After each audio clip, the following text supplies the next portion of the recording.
Okay, welcome to the second academic counseling session Okay, ma. at the MBAOL Vidya Bharati course. Yesterday's session was very interesting. I mean, I liked this session, and I think most of you followed up. And I'm what I wanted to ask you is, have you gone through the study material? Do you refer to the study material?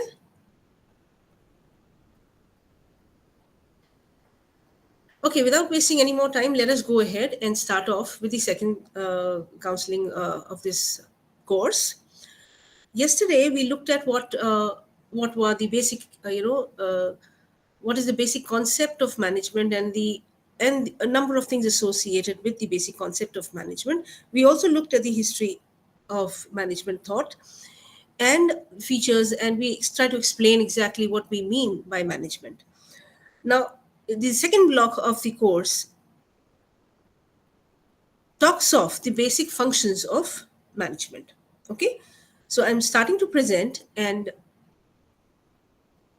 from there we'll have this discussion.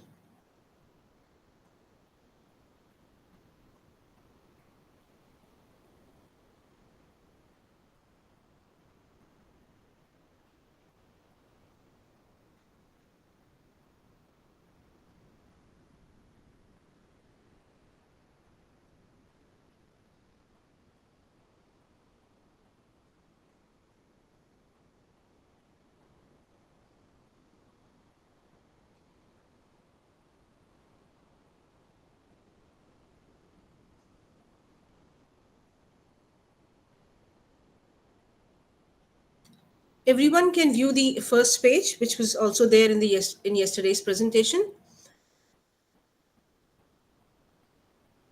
Dear learners, are you able to see the slide? No, ma'am. Not able to see the No, slide. we cannot see it. Yes, it's not visible.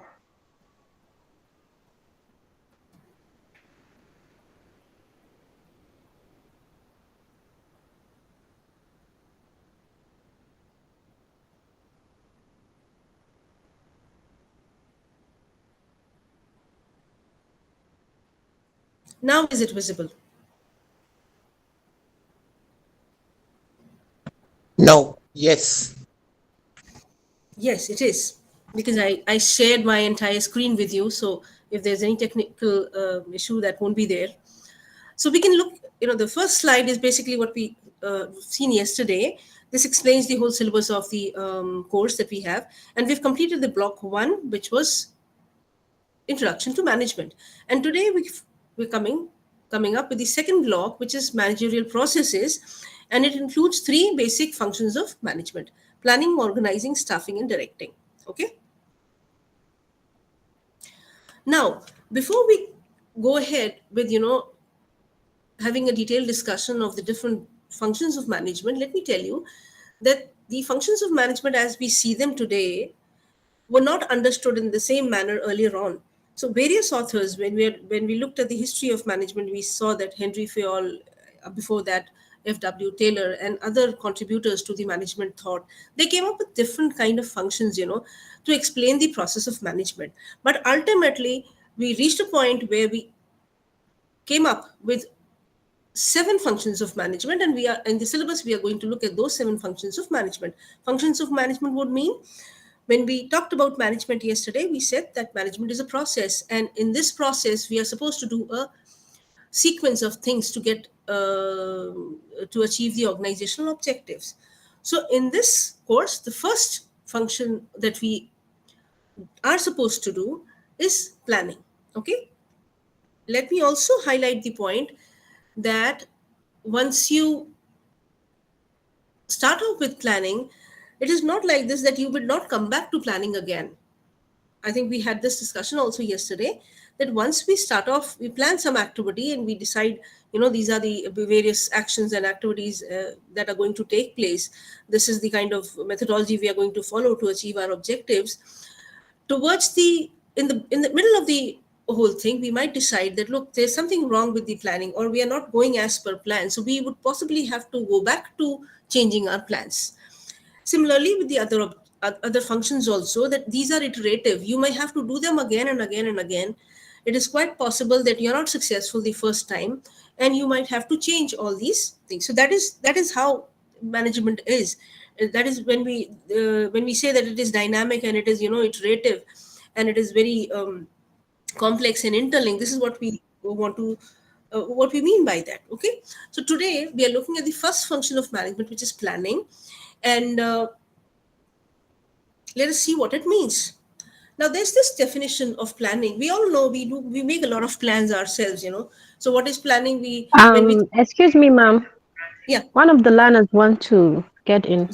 join. Okay, hold on. Yeah. Does anyone have the right to make the is someone the co-host? No, I'll have to break this then. Hold on. I have, but I can't see them today if they are joining or not. But I also do join people in. Okay, I've let them join, so it's good enough. Someone raised a hand. What exactly is it that they want to say? You can unmute your mic and say. I think. Okay, we'll go ahead.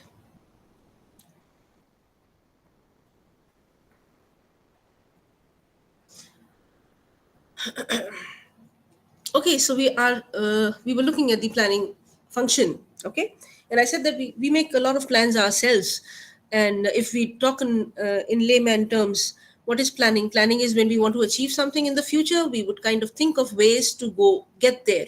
That is what is planning in a layman's language. And the technical definition of planning. Let us look at the technical definition of planning. Planning is the selection and relating of facts and making and using of assumptions regarding the future in the visualization and formalization of proposed activities believed necessary to achieve desired results. Now, that's quite a complex definition. So, I have broken it into various segments. Let us look at them one by one. Planning is the selection and relating of facts. Okay, so there's some information which we select and kind of, make sense out of it, and making and using of assumptions. On the basis of the fact, we make some assumptions in the sense that what is the future going to be like, right? Regarding the future, obviously, in the visualization and formalization.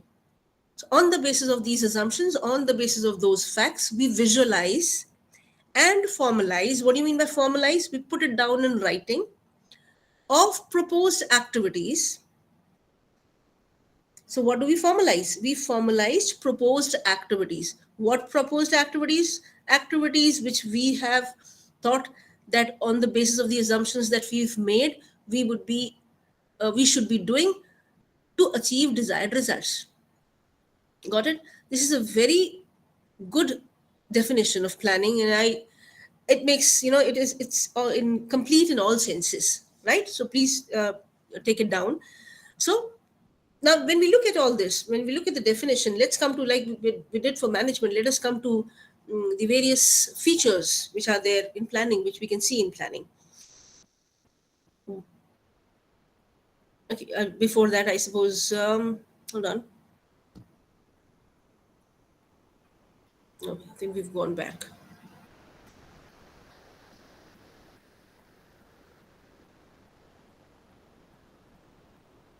Fine. Before we come to the features, let's look at this. So if planning, why is planning so important a function for the organization, right? Because one, it brings focus as to what is to be done, right?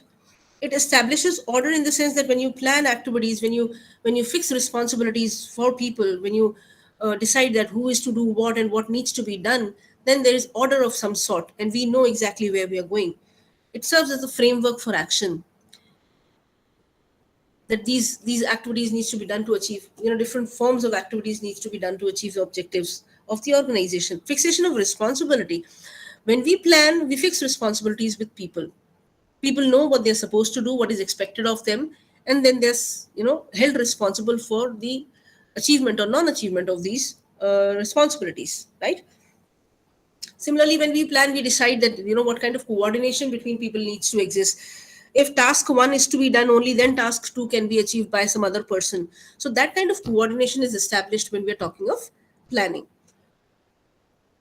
Obviously, better utilization of resources, because when we decide that this needs to be achieved within so many resources, we are actually allocating resources intelligently, and you are making better utilization of resources. Most important function of planning is it offsets uncertainties. I think I always go back and do something wrong with my slide. Okay, it minimizes risk, because when you think of the future and you're prepared for the future, then there is a minimal risk involved. Risk is always there, but then yes, you are taking care of, what all can go wrong, what weaknesses you have, what are the threats in the environment. When you take into account while deciding what actions need to be done for the future, then you are actually minimizing the risk that can be there for an organization. Okay. Okay, now what should be the nature of planning? The organization makes a number of plans, right? But the plans, there has to be a balance between stability and flexibility. You have to have this much of stability that people don't get confused, and you need to also have flexibility in the plans, where people, are able to change in case the plans do not go according to the expectations, right? Again, planning should be a comprehensive function. Planning should be comprehensive. You cannot leave any area of the organization, unattended. You cannot make half plans and then leave the rest of the things unthought of, right? Economy means, everyone knows economy means saving, saving money, saving resources, saving uh, any kind of, expenses that you need to incur. Saving would mean, economy would mean, not making expenses. It's not that you're not making expenses. It's like that you are in using resources intelligently. They should be simple and clear. Why? Because if people don't understand planning is made for the people to be following them. So if plans are made in simple and clear terms, then people who are supposed to follow them would be in a position to actually understand what is expected of them and then do those things. Obviously, it has to be objective oriented. Any function in the organization, talk of planning or the other functions, they have to be objective oriented, because organizations need to achieve their objectives, need to achieve their targets, right? There are some limitations to planning also. When we talked of the definition, we said that it's looking into the future for the future, and you're making some plans, you're thinking and assuming certain things about the um, future while making plans. But then you cannot obviously predict everything. You cannot obviously forecast everything about the future. So there are certain limitations also to the planning function. One, it is time consuming, because unless and until you plan, you cannot, execute one. So if you, maybe possibly you're spending too much of time on planning and not doing enough, that also can happen. It is an expensive function, because again, people are involved, you are spending time. There's a lot of maybe possibly a research involved in the planning function. There's some, help from outsourced help taken from some agencies, consultancies, to basically achieve the planning function. So it could be expensive also. Again, not all uncertainties in the environment can be dealt with. You talk of natural, and you can even talk of natural calamities. You can even talk of government policies. Something can suddenly come up, and these uncertainties maybe possibly you've not accounted for them in your planning. So they need to be, again, you need to change your plans. It can also, to some extent, lead to internal rigidity, where people are not willing to make changes even if plans are not working, right? So internal rigidity is quite possible if it's not handled properly. And limited scope, because the point is, you're not able to do make, collect all facts. You're not able to make all assumptions about everything, and you might not be, 100% accurate. So that is there. Some kind of limitation to the scope is also there.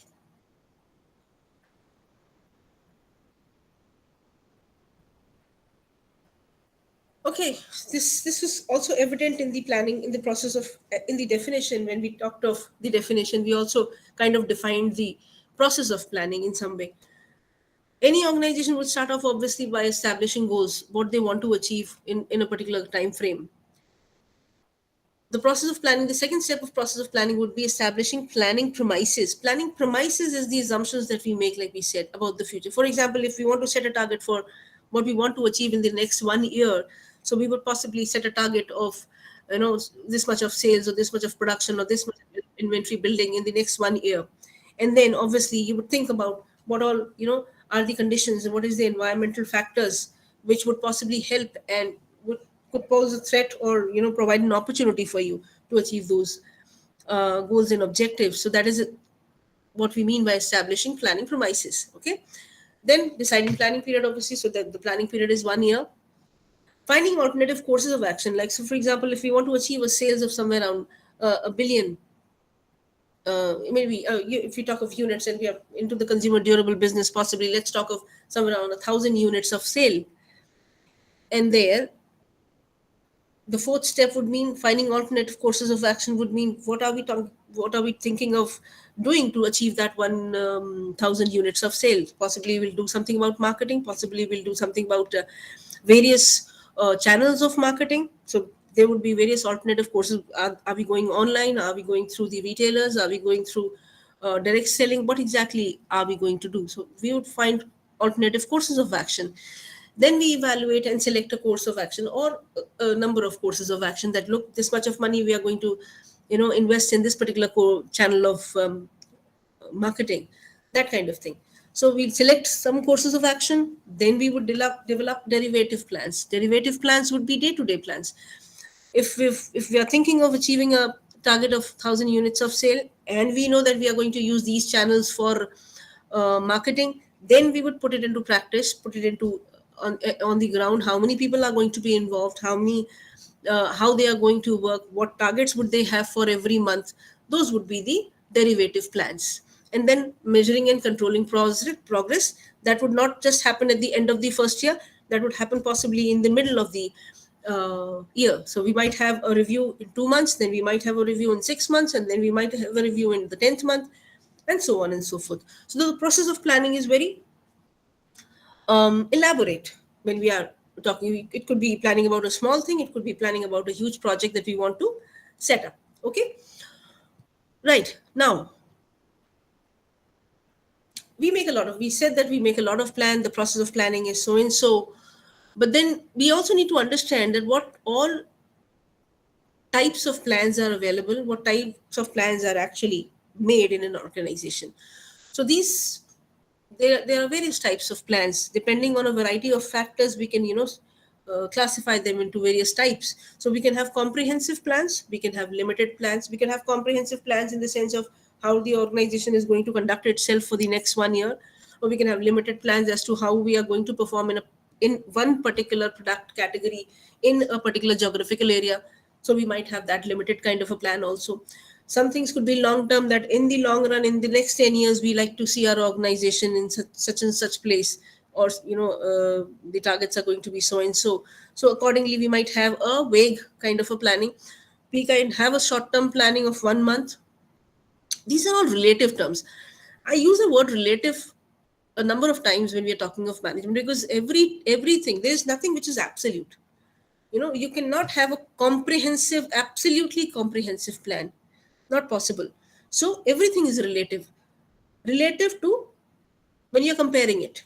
Okay, so something like, for example, if you're looking at the industry, let's look at the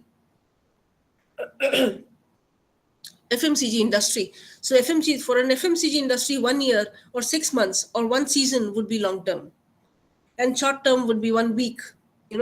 But when we are looking at the infrastructure industry, suppose something about infrastructure, or maybe some steel industry, or maybe excuse me, or maybe somewhere where developing railways, something like this. The long term would be 10 years, and the short term would be 1 year possibly. So it is all relative.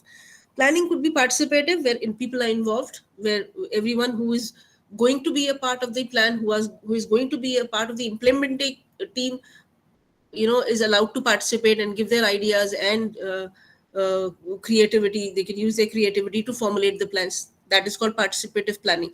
Or sometimes the management or whoever's in charge or whoever's the boss would possibly just give the instruction as to what is to be done and how it is to be done. So that is by top management. Then top down is for implementation. Sometimes top down is something which comes from the top of the organization and trickle down to the bottom of the organization. Bottoms up approach is where we get ideas from the lower level of the organization, the shop floor, or the basic people who are interacting with the market. They would possibly build some kind of a plan. They would come up with some ideas. They would, and then those plans would be implemented and then integrated into the organizational plans. Okay. There is one more classification which we can actually look at: strategic, tactical, and operational.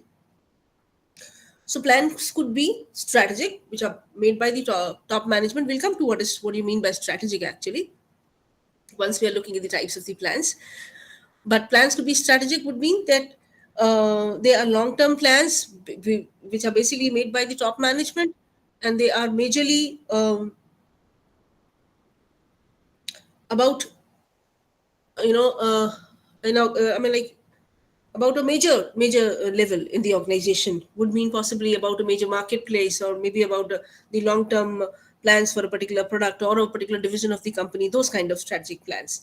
Tactical is on a day-to-day basis, but of the middle level management, where we're talking of detailed uses of resources, how people are to be placed, where they are supposed to be placed, and what we've achieved over the last maybe couple of months, and then what is going to be our plan for the next month. That kind of tactical. And it is departmental level basically, where, for example, the marketing people would have their own tactical plans, and maybe other departments would have their own tactical plans. So they are department level plans. Strategic level plans are topmost level plans. They're talking of the whole organization and the whole industry that we are in possibly. Operational plans are plans made by the people who do day-to-day work.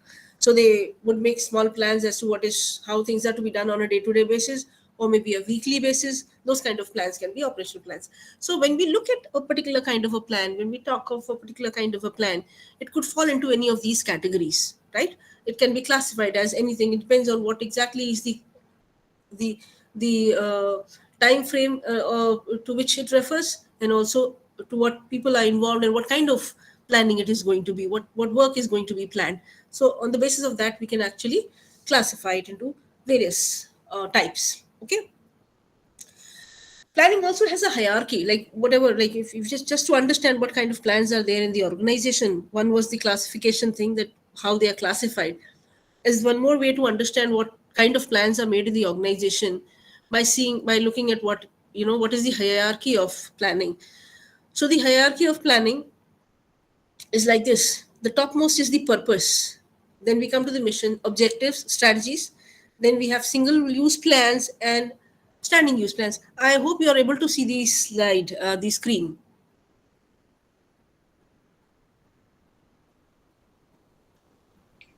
Yes, Dr. Sona, NAIR, actually it's visible and quite clear. Sorry, from my side, because I joined very late due to internet failure, I was not able to join it. Oh, not an issue, ma'am. I was wondering whether I'd be able to admit the students, but I was able to admit the students. So possibly I'm the co-host. So shall we? I just made Mr. Vasant also a co-host. He can help you during the presentation. That'd be nice, ma'am. Is it okay? Is it okay, Vasant ji? That's okay, my side, ma'am. Thank you. Thank you. Okay, shall we go ahead, ma'am? Yes, please, ma'am. Okay, so as I said, planning has a hierarchy. Now, if we look at the hierarchy, in the sense, you all understand what is the meaning of hierarchy. It has various levels, from the top to the bottom, from the bottom to the top, right? That way. The first thing the first part of the hierarchy, which is topmost, is the purpose. Now, what is a purpose? Purpose is not made by the organization. Purpose is something which is defined by the society. Okay, so we'll come to the definitions of all these basic, different kinds of plans in the next slide. But for now, just look at it. The purpose is the topmost. Second is the mission of the organization. Third is the objectives which they state and which they are, the set targets that we are wanting to achieve in the long term or the short term. Then we have strategies which help us, adapt ourselves to the changing environment. And we have some standing use plans and single use plans. Standing use plans are those plans which are there for a longer period of time. We use them over and over and over again. There are certain things in the organization which need to be defined and set in place so that people have access to them. So these are the standing use plans. Single use plans are made for a particular purpose and then they are discarded. Okay, so possibly if we have a function for a general meeting, then we possibly have certain plans to how to conduct the meeting and all, but then after that we don't use that plan. Okay, so let's come to the different types of plans one by one. Let us look at what we mean by all these. Purpose. Now, the purpose is the primary role which is defined by the society in which it operates. It applies to not only a given organization, but to all organizations in that society. So suppose we are talking of a school. What is the purpose of a school? Do we define it ourselves? If we are starting a school, do we define it ourselves or is it defined by the society? The society is defining it. So any type of organization, what role it is going to play in the society is actually decided by the society itself. And we need to align to that definition. So we might have a different kind of a view on what we want to do in the society, but primarily, if the purpose is defined by the society as being a school, it is going to be a school where children are being taught and education is imparted. Okay, that is decided. Now, whenever a particular founder actually starts with a school, that person might have a basic thinking, might have a philosophy as to what he wants his school to be like. So he might have a special education school. He might want to set up a special education school. So that is his mission, right? Mission is the unique aim which sets the organization apart from others of its type. So our mission is defined by ourselves. We would decide exactly what we want to do in the society, how we want to serve the society, what activities we want to take up. All that is our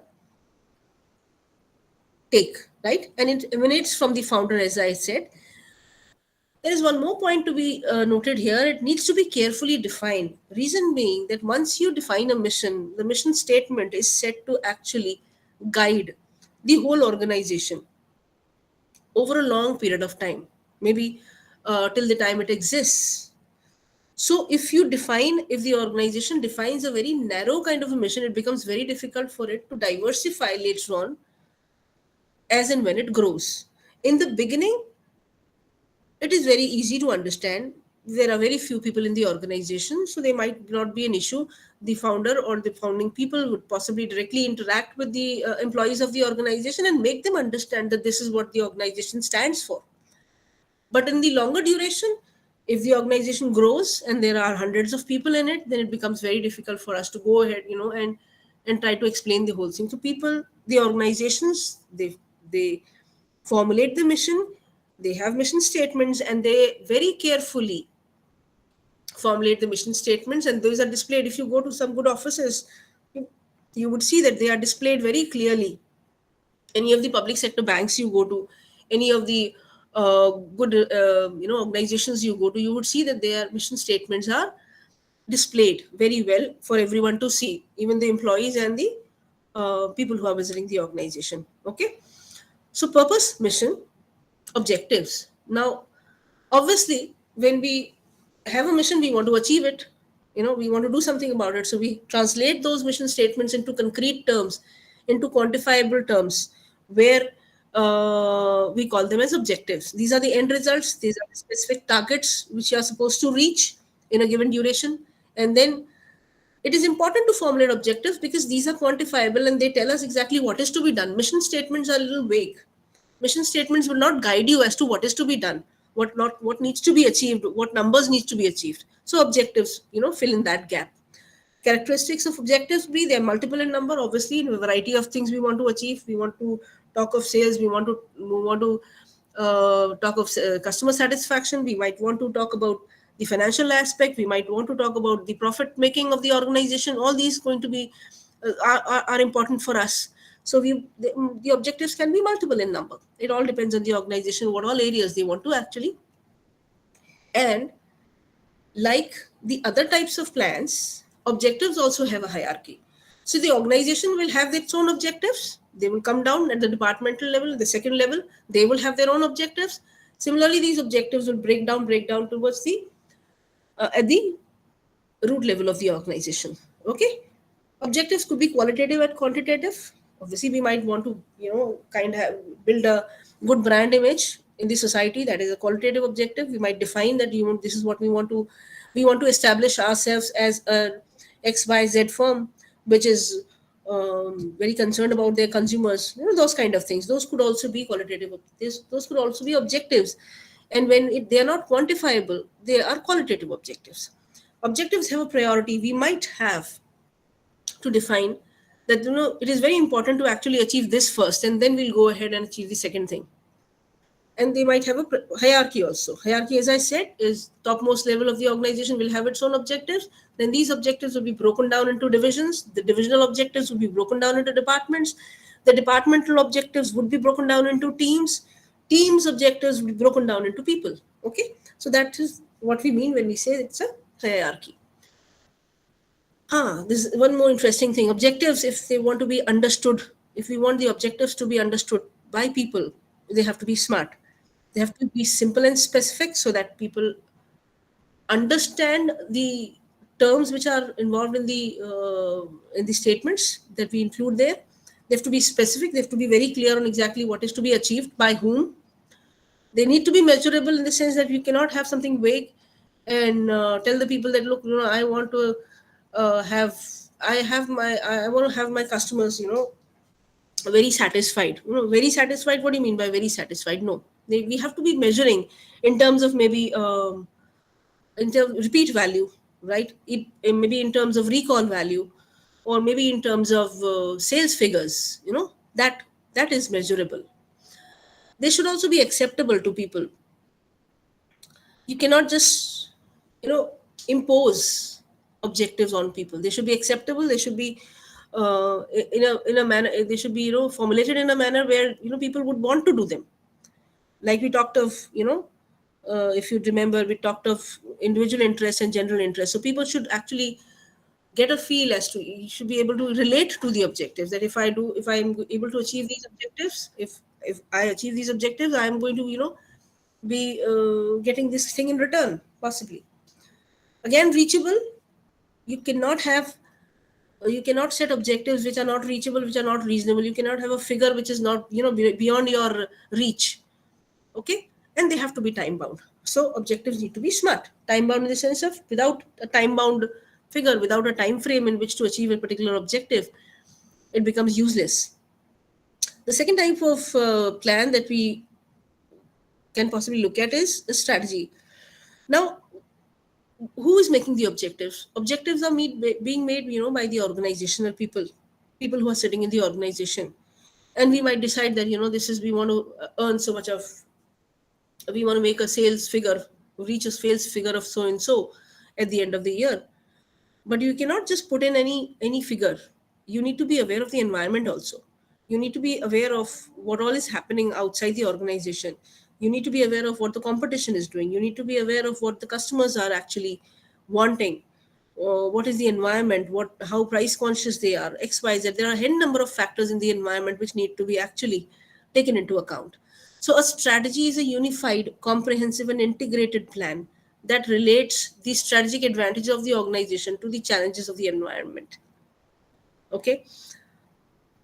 What do you mean by that? We have certain strategic advantages in terms of whatever. If we talked of the competitive advantage last time, kind of that only. Strategic advantage is something like our own strengths in the particular industry, in the field. So we might have certain strengths which the others do not have. So looking at what the challenges in the environment are, we should be in a position to leverage that strategic advantage. And in the process of doing it is called strategy, making a strategy. Okay, how you are going to meet the challenges of the environment and how you are going to use your own strategic advantages or your strengths in that particular scenario. You might have certain weaknesses also, but we're not talking of weaknesses. Maybe keeping that also into account. we should be in a position to actually formulate a strategy. That's what a strategy is about. When we're talking of the environment, keeping in mind the environment, we are making a plan. So you are translating the objectives into a strategy.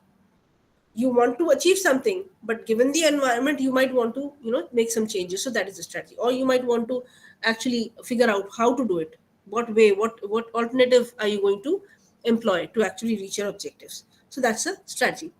Other types of plans are also there in the organization. There are a number of plans, and they're very interesting to actually look at their differences. Now, there are certain policies. What are these policies?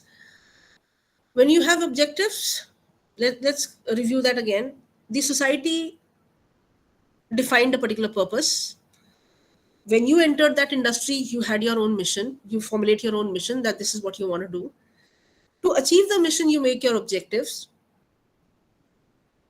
When you relate the objectives to the changing environment or the environmental factors, you make strategies. And when you want to achieve those strategies and you want to give some kind of guidance to the people in the organization, how do the people understand? Because strategies and objectives and missions, they are made by a higher level of people. The top, the top management and maybe a level below that. So these people are more conceptually intelligent. They have more conceptual skills. They have human skills. They have, they can see the big picture. But people in the organization, they cannot see the big picture. They possibly do not know exactly where the organization is heading.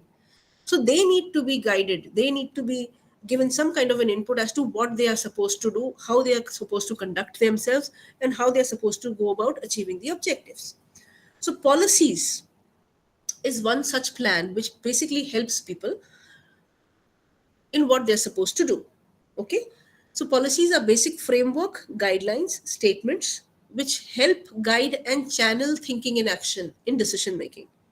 They limit the area within which a decision is to be made and ensure, I'm so sorry with the spelling, and ensure that the decision will be consistent with and contribute to the objective. So when you're translating all those, you put into, translating the objectives and strategies into smaller plans which are going to be there for a longer duration for people to understand. Those are called policies. These are guidelines to action and thinking that what is to be done. Let's take an example. I was talking about achieving a sales figure, okay, of a particular 1,000 units possibly in a consumer durable sector that we are in. Now, a policy could be a general guideline which tells all our salespeople that for a particular consumer, if a consumer is asking for a discount of some sort, you are free to give 5% of discount. Okay? Yeah, 5% of policy, 5% of discount is acceptable in the organization. That is, that can be done in case the customer is insistent. So that's a policy. That's an example of a policy. There can be a variety of examples. There could be a variety of examples. We can have HR policy that we would not hire engineers, or we would only hire engineers in the segment that we are operating. So those are policies. So in general, if you're proposing a guideline or a basic framework and telling people that this is supposed to be done, that is a policy. Okay. And obviously we have policies in different areas of the organization. And what are the uses of a policy? They bring about uniformity of action. So one person sitting in a particular city and the other person sitting in another city, they know that, in case the order is more than 10 units, then I can give them excuse me, give them a discount of 5%. So it brings about uniformity of action. It speeds up decisions at the lower level. When you've already told the salesperson that, you can give a discount of 5% on an order of 10 units, then it makes it easier for that person to take a decision rather than going and consult the superior every time that, look, this customer wants some kind of a concession. Why can we give him, So it speeds up decision. It also makes delegation possible. Similarly, the subordinate need not be instructed every time. He can take their own decision, about a particular sale, about the kind of discount that can be given for a particular order. Acts as a basis for future action and planning. Similarly, it's the same thing in a different word. It encourages initiative, because then the consumer, then the salesperson would start thinking that he's got some kind of freedom and he's got some authority to make a decision, and that would encourage him to excuse me, take initiative where needed. It also makes coordination possible and prevents deviation in any policy if it's decided.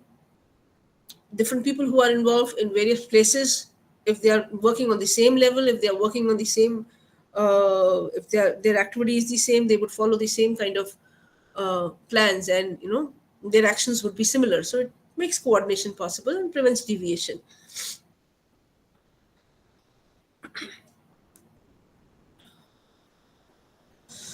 Okay, I think we are doing a little detail on policies, but then, okay, we'll go run through it fast.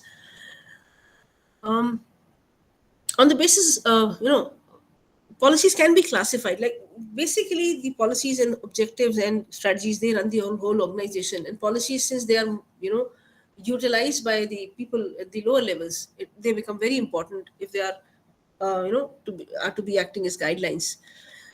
So the policies can be classified on three bases, basically. On the basis of source, which is originated, appealed, implied, and externally imposed. It's very interesting. Originated, but we said, when the organization decides, when the marketing department decides that you can give a discount of 5%, it is originated, because you have originated the policy in the office, sitting in the marketing department.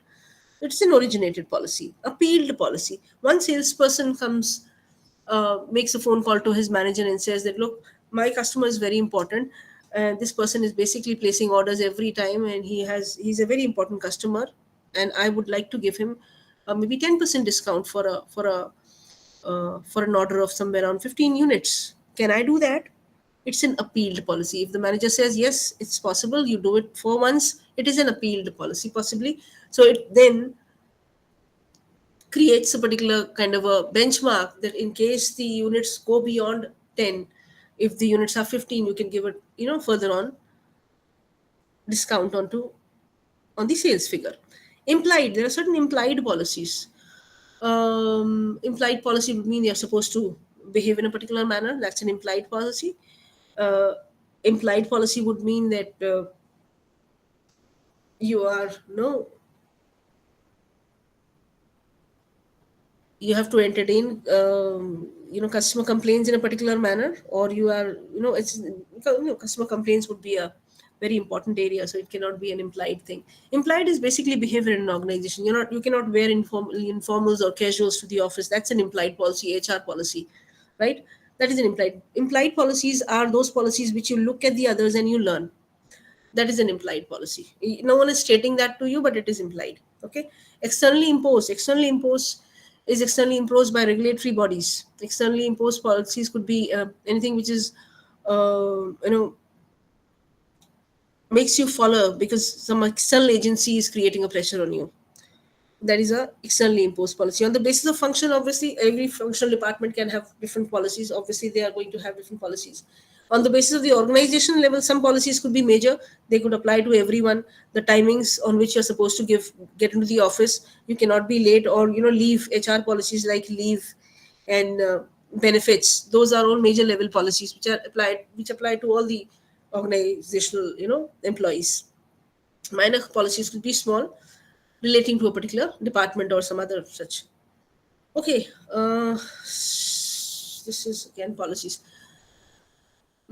Just run through this because it's a little more detailed. Dangers of making policies. Actually, when you define something and put it then in writing and keep it like that, they can act as guidelines. People might not use their own brains, or they would not use their own judgment to actually handle situations. Some people might stop thinking, and they would kind of mechanically they would keep on doing a particular procedure. And if it remains in existence for long, it hampers progress. You need to be reviewing the policies. Some policies are too broad and may lose sense and objectivity. In large organization, policy making becomes very difficult. That's also a danger of policies. Let's come to effective policy making. Effective policy making. Policy, since they are guidelines to action, they have to be effective. One, they should be in writing so that there is no sense lost in translation, or that communication thing the distortion doesn't happen. It should also reflect objectives. That's quite obvious. We should encourage participation in formulation. So wherever the policies, if the policy is applying to a particular set of people, they should be encouraged to participate, and they should be encouraged to give ideas and inputs on before the policies are formulated. There should be a proper balance of stability and flexibility in policies.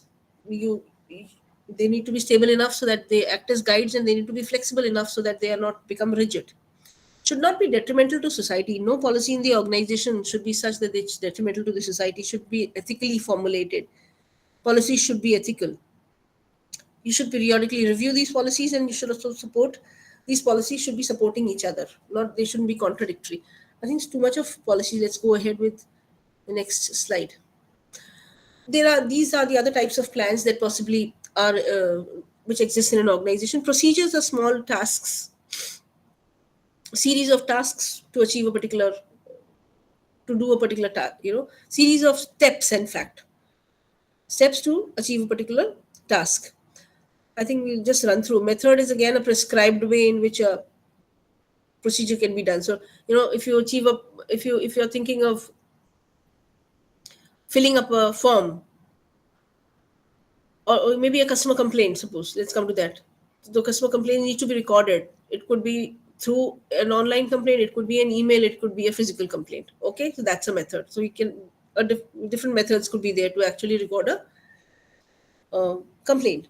Rules, obviously, rules. What are rules? Rules cannot be violated. Rules are something which tell us that this need not be done or this needs to be done. These are very, very clear and very fixed. And if the rules are not followed, there is action taken against people. Programs and budgets, these are single-use plans. We already know that programs could be a set of things. It could include it could even have policies in it. Program is basically to achieve a small objective, a small term objective. And it can have a variety of activities involved in it. It can also have budgeting and time phasing. A program could be, example of a program could be having an induction program. You might have had an induction program or orientation program of some sort. So it included a lot of factors. It included a lot of parts to it. But once it is over, it is over. Okay. Budgets are financial statements prepared prior to a definite period of time of the policy to be pursued during that period and for the purpose of the objective. My God, that's too complicated. Budgets are basically a financial statements for a particular period of time which state in quantitative terms, in numerical terms, that what needs to be achieved, how it needs to be, not how it becomes a different thing altogether.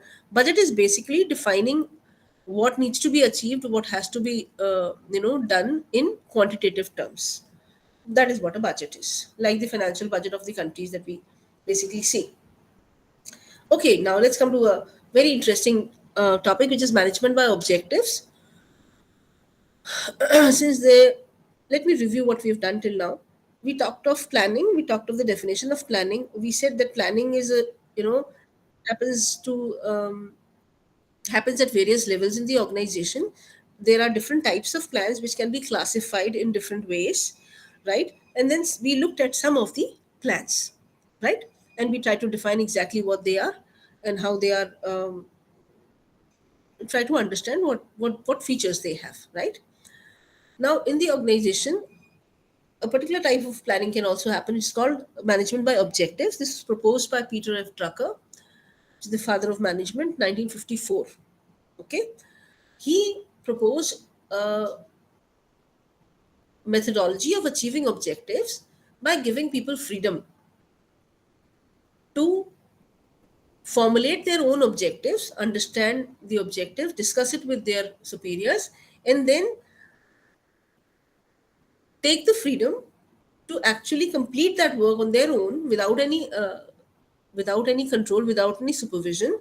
And then at the end of the time period that they've decided, go in for a review, right? So management by objectives is a technique where people are given freedom to choose their objectives then work on their own given the resources. Those are made available by their superiors, and then towards the end of the review period, they give a they are they go in for an appraisal where the superior basically evaluates their work. Okay, so it ideally begins at the top of the organization with the establishment of specific organizational goals. Then these goals are discussed with the departmental level people. This is second line of people, right? Who agree that fine, over the next 6 months we would be doing this, we would be trying to achieve these particular type of objectives, and then for the next 6 months they are left like that.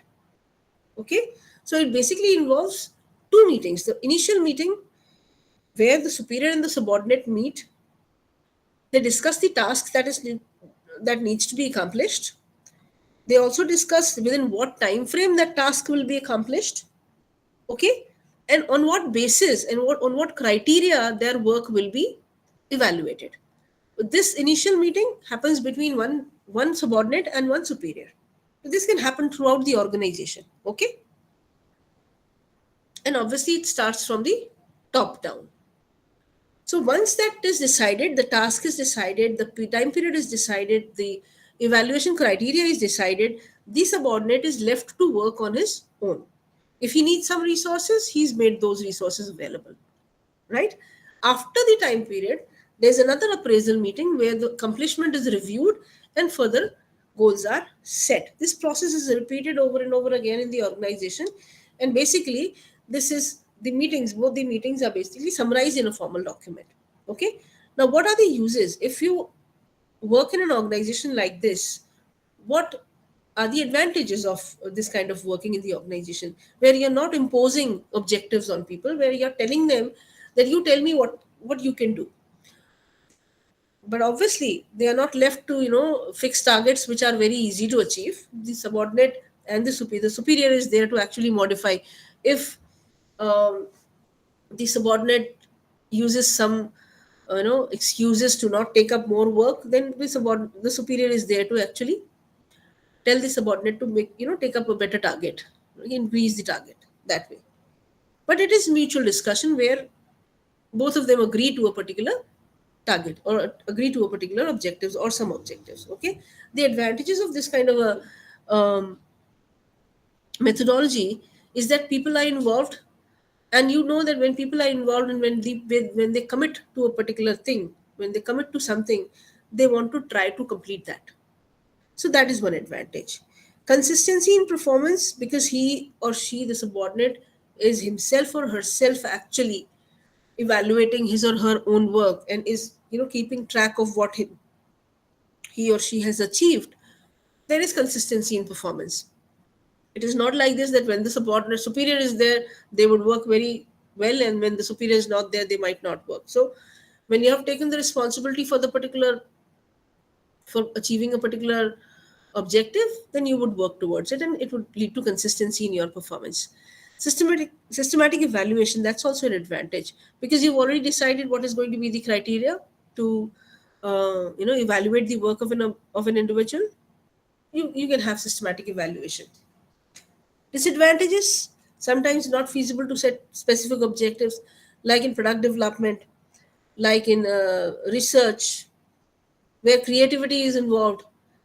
In work areas like that, it is very difficult to actually set specific objectives that you will be in a position to achieve XY thing in the next 6 months. So there it is not possible to have that is one disadvantage. Then it also needs to have, if there is no trust between the manager and the subordinate, then also it becomes difficult, because the manager might not trust the subordinate and the subordinate might not trust the manager. He would think that he is being pushed into something. Those issues could arise. It might also become just a formality and may not be implemented in spirit, in the sense that you might just be recording and not actually following the whole ideology on which this technique is based. Individual capacity of a person who's working on this kind of a methodology, we can only judge his performance in that particular area. If he has some other abilities, we are not able to identify them. That's also one disadvantage Okay, so this is what we call management by objectives. Let me stop here so that just to see exactly, if people are still paying attention. So we've finished with the fourth unit, which is planning, and we are coming to the second unit, fifth unit, which is organizing. Okay, organizing is the second function of management. Are we comfortable with the first unit? With the fourth unit?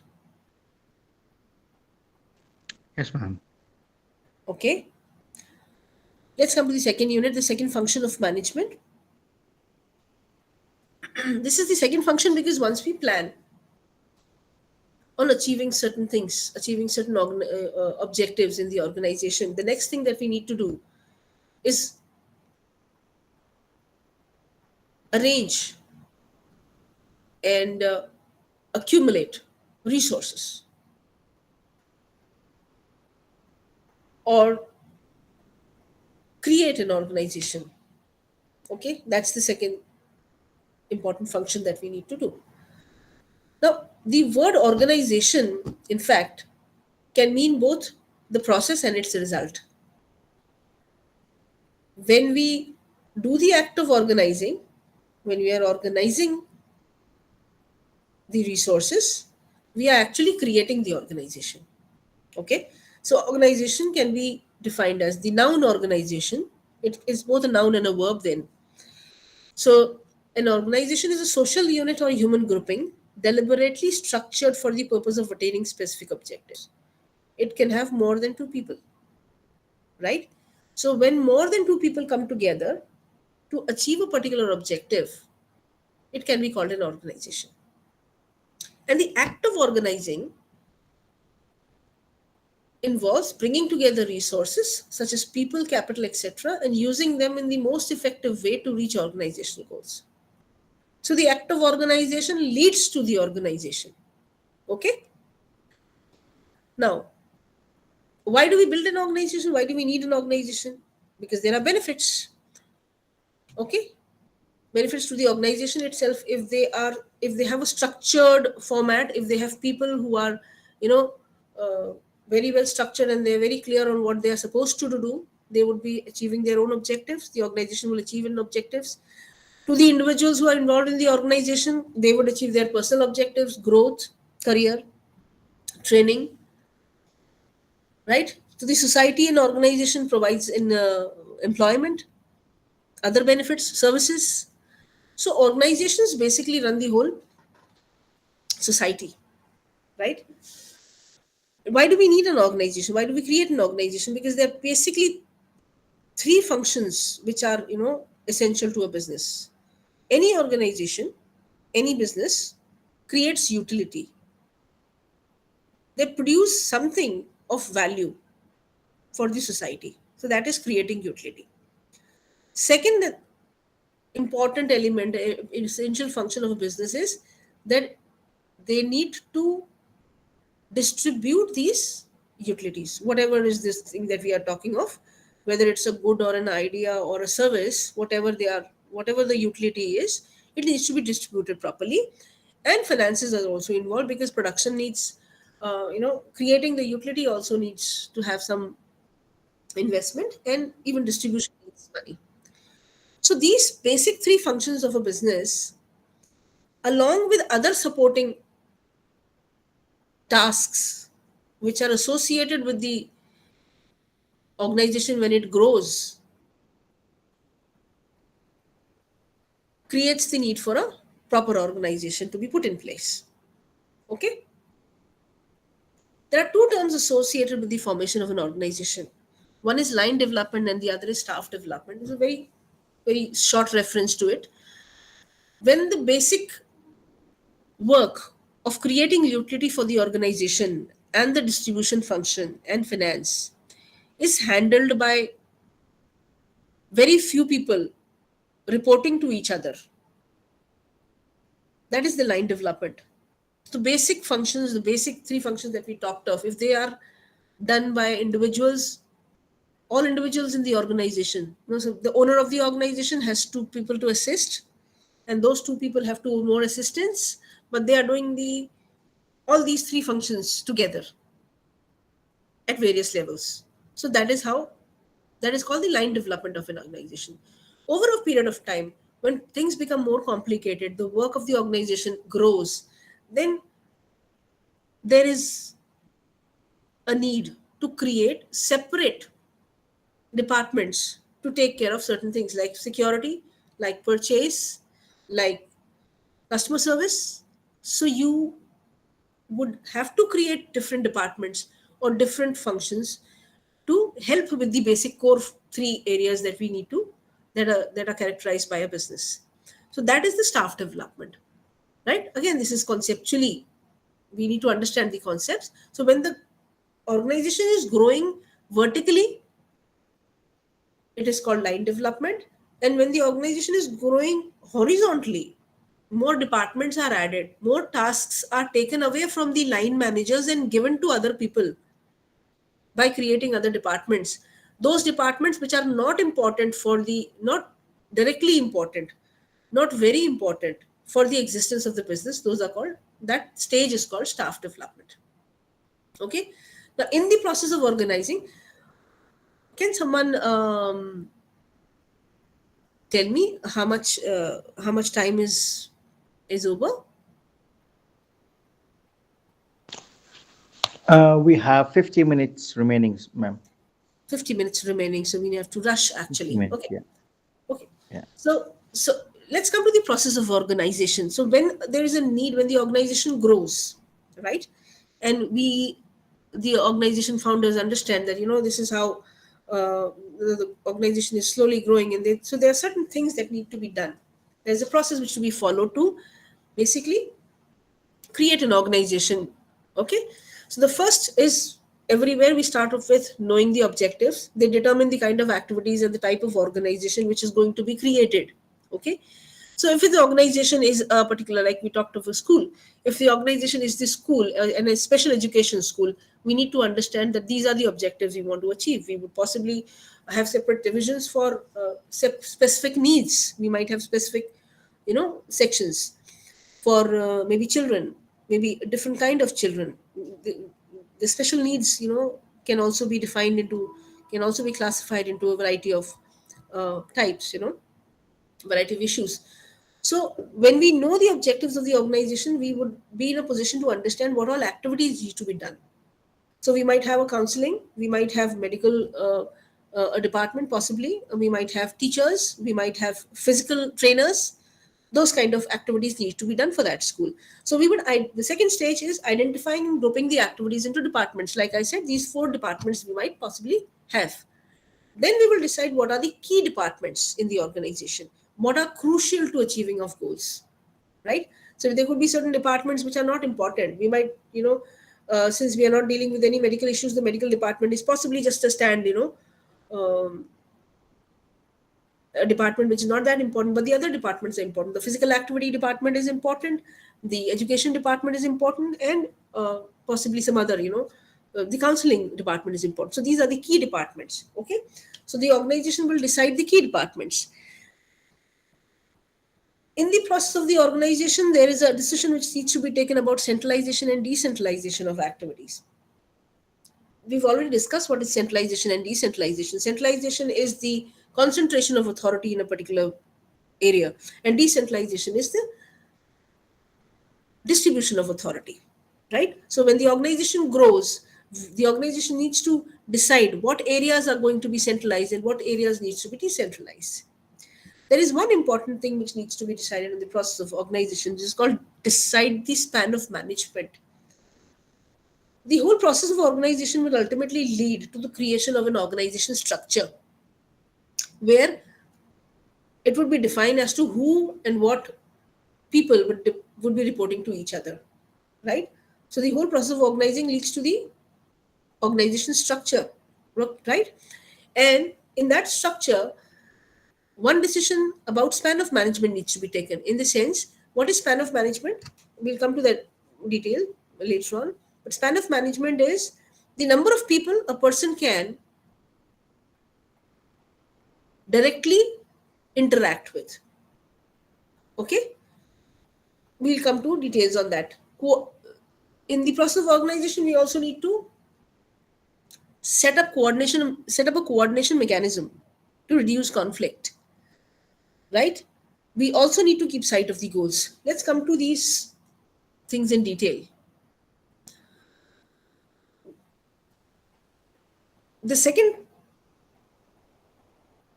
step in the process of organizing was departmentalization, or creating department, deciding key activities and then creating departments. So departments can be created. Why? Because we want to take the advantage of division of labor and specialization, right? And the basis of departmentalization can be varied. We can have a functional departmentation in the sense that we can have a marketing department different, the finance department different, and production department different. Excuse me. We can also have product departmentalization. For example, if we're talking of the consumer durable industry, if we're in the consumer durable industry, then we can have freezers in a different separate category. We would have a product division for that. We might have televisions in a different category. We might have a different department for that. We can see the product departmentalization in banks also. We have people who are we have a loan section, we have a retail banking section, we have some other section, right? So these are products that the organization is offering. Okay. The departmentalization on the basis of customers can also happen. So we might have a retail and an organization. It could be B2B and B2C kind of a departmentalization. In a certain organization, we can see regional departmentation. We have, some region which is looking after the global market. Some department is looking after domestic market. So that is regional departmentation. One departmentation can happen on the basis of time. This is mostly seen in factories, right? In the factories, to optimally utilize the machinery and the other equipments and the capital which are there in the factory, we have people working in the daytime and we have people working in the night time. So these are shift, on the basis of shifts. So those are the time departmentation. Process is also a criteria on which the departments can be created, like we see in the oil industry.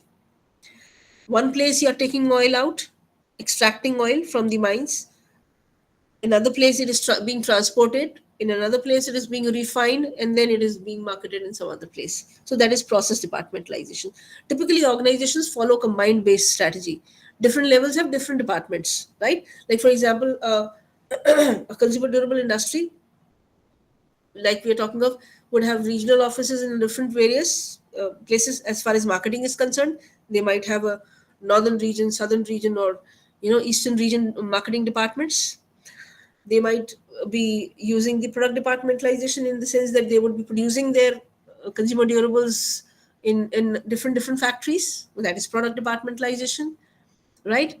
They might also have different divisions to be cater to the B2C and B2B markets, right? So any big organization, basically, typically bigger organizations, they use all the different bases of departmentalizations to create a department. Okay. There are certain organizations known as matrix organizations also, where the functional and the product departments come together, exist together, like we see in the software industry. So if the software industry, if we get a project where we are the client has specific needs, that we might pick up people from different segments, people who are designing front end, people who are designing back end, people who are client servicing, or maybe advertising also. We see a lot of people like that. They create a matrix organization for a client. If the client needs specific people to come in from different departments, so we have creative people coming in from some creative people there, some media people there. So we might create a matrix organization. So the whole thing is that during the process of organization, we can use different bases for departmentation. Whatever suits the industry, whatever suits the organization, we create the department according to that, right? Span of management. Let's have a small discussion on span of management. Span of management is the number of, it's very important. It's a very important concept, in fact, in the process of organizing. Like I said, span of management is the number of subordinates reporting directly to a manager. Why do we need to determine span of management? Because if we do not decide the span of management, if we do not decide how many people are going to report to a particular individual, we may not be utilizing our managers properly. Or we might also not be, giving proper guidance to our subordinates also. Right? Why? Because if we have a span of management is too wide means there are a lot of people reporting to an individual. So that individual, that boss, will not be in a position to guide all the subordinates. So when there is no proper guidance, what will happen? There will be confusion, there would be mistakes, and ultimately the manager would be too stressed out. Okay, if the span of management is too narrow, that means only a few people reporting to an individual, so the manager is pretty comfortable, but we are not using him, we're not fully utilizing him. And the subordinates, they will be too controlled, they will be over controlled, they would be too supervised, they would not have any freedom to use their own initiative. So the span of management needs to be decided properly. It can vary for different levels in the organization, and a lot of factors would help us decide the span of management, right? So appropriate span of management depends on the ability of the manager.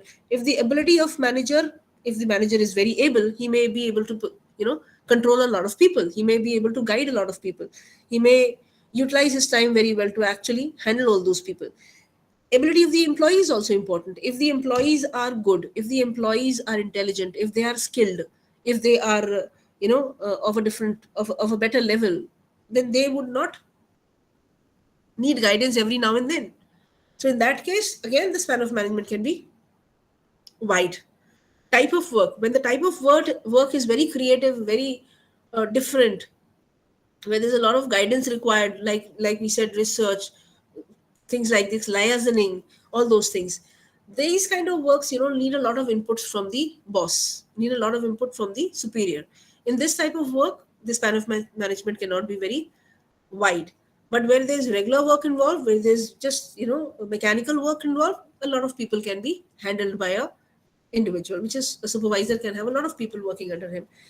If we have clear authority and responsibility, then also the span of management can be wide. We can have more people reporting to the managers. Location, if people are sitting in one same location, they're working together in one particular office, the span of management can be big. But otherwise, if people reporting to you are scattered all over the globe, then it becomes difficult for you to actually um, control them and look at their daily activities. But yes, if we have good information systems, then that can be done.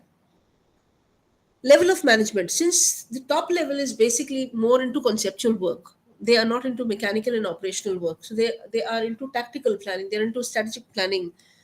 There it is very difficult for having to have more people reporting to an individual, because you may need discussions, you may need brainstorming, you may need inputs from the superiors. Economy is also important, because if we have more managers, we have to pay them, if we have more employees, we have to pay them. So we have to use uh, the concept of economy to decide how much we are going to spend on the people that we have. Okay, one important thing which is again associated with even organizing and is the process of authority and its delegation. Okay, authority is the right, like we discussed earlier, authority is the right to issue valid instructions which others are expected to follow. It is formal basically in the organization. It is conferred on to the individual who's having the authority. It can also be from the personal qualities of that individual, but by virtue of knowledge also. So authority cannot just be conferred, it can come from other factors also. But managers cannot do all the work, and some work need to be delegated. So this authority also needs to be delegated, that we discussed yesterday also, right? So if you are supposed to complete the work, then you are supposed to have some authority also. But a point to be noted is that authority also remains with the delegating manager. Okay, but delegation of authority is important. Why is it important? Because it relieves the workload. If you try to do everything on your own, if the subordinate is not given any important tasks, if the superior is trying to complete all the work on his own, he will have a lot of a load on him, right? If the authority is delegated, it speeds up decision making, because the subordinate need not run to the superior every time for guidance. Obviously training and motivation of the subordinate, because he would feel important, and he's in a better position to make decisions, because he's actually doing all the work, the groundwork. Authority and its delegation, there's something which you need to understand. There are two concepts, delegation and decentralization. There is a difference between delegation and decentralization. When we're talking of delegation, we're talking of giving the authority for a short time.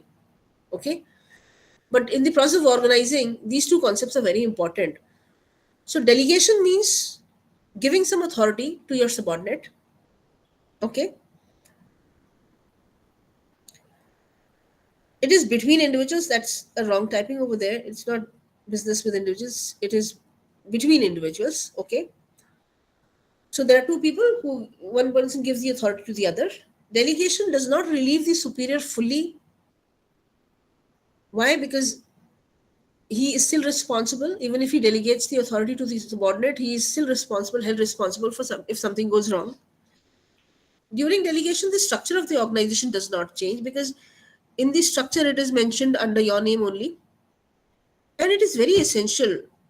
Delegation is very essential for proper working in the organization, because no superior can handle all the work that is assigned to him. But when delegation happens over a long period of time, the organization structure might also change, right? When delegation happens over a long period of time, if one particular task is delegated to a one particular individual over a long period of time, that individual will become used to doing that work and will get an expertise and will be in a position to do it very well without any supervision also. So over a long period of delegation, happens, it can lead to decentralization. Decentralization is the end result of this process. And slowly, when delegation happens, the whole organization possibly becomes decentralized in some manner. In this case, the superior is relieved and the subordinate becomes liable for the particular task that is delegated. And the structure also changes. Decentralization may not be practiced. So delegation is crucial to the organization. Decentralization may not be practiced. It depends on the philosophy, on the working style of the managers in the organization. Okay, let's come to the unit 6, which is staffing and directing. We will run through staffing because technically it is very theoretical. Staffing is defined by management. Oh, staffing is defined by management. This is a spelling mistake over here. Staffing is defined as the action of hiring the personnel by reviewing their competence, knowledge, and providing them particular job roles accordingly. It includes the procedure of fulfilling the available position of the correct personnel at the correct job at the correct time. So staffing is the process of hiring people, right? Hiring people intelligently. Functions of staffing are procure qualified personnel, recruitment of a right person, enhancing job satisfaction, and ensuring growth of the organizational in the whole process. So the gist is, when you are hiring qualified people, fitting them in the positions where you want them to work, that is called staffing. In fact, training and development is also a part of staffing. Okay, what are the elements of staffing? There's some I regret that there's some kind of mistake in the slides, so just ignore that. Staffing can happen in two ways. One is the internal recruitment process, right? And these are the elements. The first part of staffing is recruitment, that is hiring people. Okay, so hiring people for a particular position can be by internal means and by external means also. Internally, when you are actually taking people from the organization itself and promoting them and giving them new jobs, new responsibilities. Okay, advantage is that it is efficient and economical because you're not advertising for people, right? You are motivating in the process, you are motivating existing employees. Time required for training is less because they are already working in the organization, they know most of the work. It is only this that you're promoting and kind of giving them new responsibilities. Okay, chances of turnovers are also less because people are motivated, they do not want to leave the organization. It also helps in improving the employees' performances, so on and so forth. So there's a lot many advantages when you're talking of internal recruitment process. There are disadvantages also because you are not getting any new ideas from other people, from people outside. Because in any case, when people from outside come in, they bring in new ideas, they bring in new experiences, and they are more suited to to bring in novelty in the organization. Okay, so there are some disadvantages also. Now, the internal recruitment methods are transfer and promotion. So you might transfer an individual from one office to another office, and you might promote an individual from a lower level to a higher level. That would be called internal recruitment process. For the external recruitment process, where people are identified from applications, they are filled in by the people, and then they are invited to come and apply in the organization. And then there's a shortlisting procedure from where suitable candidates are selected and placed in positions that are unoccupied. So there are certain advantages and disadvantages. You can go through these advantages and disadvantages of the external recruitment process. Okay.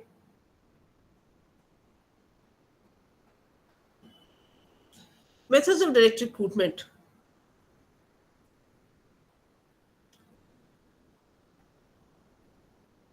Direct recruitment would be people who are coming in, like for example, basically the working class. They come in and they're hired, that way. So that is direct recruitment. Casual callers would be people who call up and want to apply for a particular job position. You might, if there's a vacant position, you might take them and recruit them, and they can be recruited. The organization also can take the help of media advertising when there are a lot of vacancies, when there are a lot of unoccupied positions, and you need people in a larger number. Then you do media advertising. It could be online, or it could be print media, or any such form of advertising where you would ask for applications, invite applications. Employment exchanges exist in many countries, where people register for employment and then they can be hired from there. Placement agencies and manpower consultancies are also there, which help people get jobs, and which help organizations procure the right kind of people. Certain industries go in for campus recruitment in campuses and universities and colleges, from where they can hire people, and suitable people who are according to their expectations. Even existing employees can recommend other people, because they would be better suited. Why? Because employees know exactly the culture of the organization and know the requirement of the organization. They might possibly recommend some good people.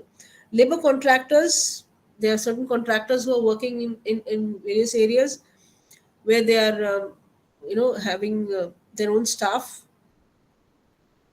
The organization can be hiring people from them. Advertisement on television, basically only bigger organizations like the army or the navy, these kind of organizations who can actually afford to advertise on television, they do their recruiting from advertisements on television. But publishing, obviously, through websites and other employment sites, they can also help with the recruitment process. Factory gate, again, people who just drop in and apply at the factory gate, they can be hired from there. That is also one method of external recruitment. Staffing also involves when you're recruitment, we're talking of actually hiring people, right? Asking people to apply and then hiring them. It also involves, after the hiring process, after the recruitment process, we have to go through selection and training and development. Selection is the process of actually finding the appropriate candidate from the whole lot of people who have applied. Different organizations have different selection processes, from a small process to a detailed process. So they could go through preliminary screening selection tests, which could be a variety of selection tests: aptitude, personality, intelligence, trade test, where if they have some particular skills related to the trade, that also can be tested. Then they can be an interview, scrutinizing of the references, medical examination, all these kinds of selection steps before the final offer of employment. Okay. So this depends on organization to organization, and also to the fact that how many people are required in the organization. Training and development is again another important aspect of staffing. Training means preparing the individual, preparing the employees in the organization to perform a particular job, right? And development is actually those activities which help in the personal growth of the employee. So these two elements are also an important element of staffing. The last part of our block 2 is directing. Now, what is directing? Direction is telling people what to do and seeing that they do it to the best of their abilities. So, what have we done? We've made our plans, we've created the organization structure, we have hired people, and we have fit them into the organization structure. Okay, now we need to tell them what to do. So, that is the directing function. Okay, so direction is issuing orders, it is training people, it's motivating them to work, and also discipline and reward. Okay, it's a managerial function which is continuous, again persuasive, and communication plays a very important role as far as directing is concerned. Directing function is important. Why? It is important because this is the only function where you are interacting with individuals. Up till now, what have you done? You've actually only formally created the organization. Okay, but directing function basically is the function wherein you are interacting with individuals, telling them what they're supposed to do, educating them, training them, and preparing them to achieve the organizational goals, right? So direction basically brings clarity about what is the role of an individual in the organization. Direction disperses information which is relevant to the job, also disperses information to the top management. That's a different part, it cannot come into directing, but just it also involves guiding and inducing individuals to work towards the achievement of organizational goals. An important angle is congruency, in the sense that establishing similar kind of activities in the organization, coordination, ensuring coordination in the organization, that also is a directing function.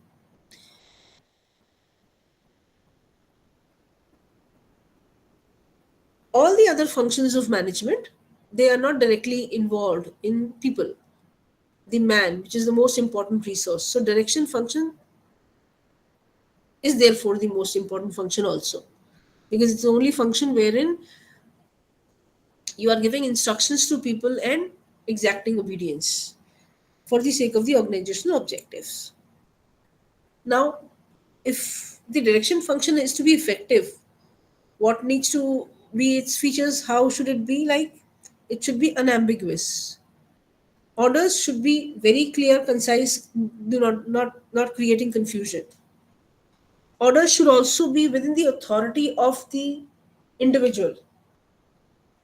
Which individual? The superior and the subordinate both. The superior cannot be given an order which is not in his authority. Similarly, the superior cannot give an order to the individual, to the subordinate, which he cannot accomplish. So it has to be within authority. Otherwise, it will lead to confusion and ambiguity. Orders also need to be reasonable, and they need to be written wherever possible so that people are very clear on what they are supposed to do, what is to be done by them. Okay, so that's there. We had to rush through in the end of the session, but I think we have safely made it in time. Now, because we couldn't have any discussions in the session yesterday, I would like to have some queries, some discussions today, so that we know how to go about the next session tomorrow. Or I need to be sure of the fact that you understood things today. And though management is not a very complex subject, it some people might be having some queries. So should I'm waiting for your queries and observations.